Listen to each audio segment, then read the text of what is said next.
Hello everyone, welcome to Ponderings of the Priest. For the next 3 weeks, what I'd like for us to ponder together is what I'm going to call Hope and the Good News. Over 2,000 years ago, a movement began. And it was a movement that began because of Jesus Christ.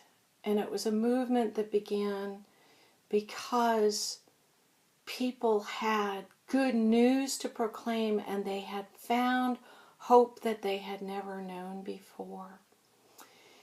It goes without saying that in the last several months, there has been a lot of fear and a lot of tumult and a lot of reactivity all over the world by all different kinds of people for all different kinds of reasons.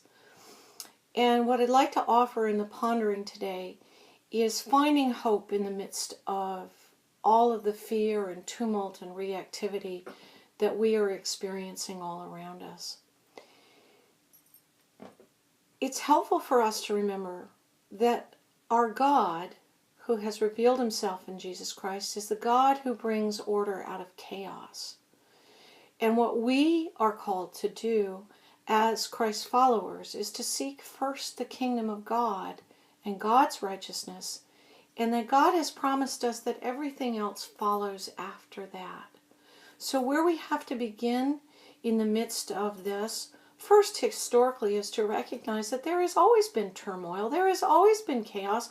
When the Jesus movement began, there was all kinds of terrible tumult going on. So we can remember, as the early Christians did, that God is in charge. And we are challenged with our trust in that. Part of our resistance is that what is happening in the present day, what has happened in the past, is we are knocked out of our complacency. And that's part of our resistance, is our anger that we're knocked out of our complacency. We're knocked out of where it is we think things should be going and how we think things should be. And it's uncomfortable. It's uncomfortable, albeit necessary for change to happen. 2,000 years ago, the followers of Jesus trusted God, and what they focused on was doing their part. And what can help us to ground us and anchor us in the midst of whatever it is that's going on, whether it's tumultuous or whether it's peaceful or whatever is going on in our life, on a personal level, on a political level, on a work-related level. It applies to everything. We can use the Lord's Prayer as a guidepost. Father in heaven, we need to remember who's in charge, who brings order out of chaos. Hallowed be your name, not anybody else's. Your kingdom come. That's our goal. Building the kingdom of God. Your will be done. That's how we do it.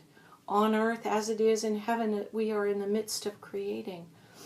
We recognize that God provides all things for us. We recognize that we are broken, and that just as we need forgiveness, others need forgiveness. We're all in this together. There is no other.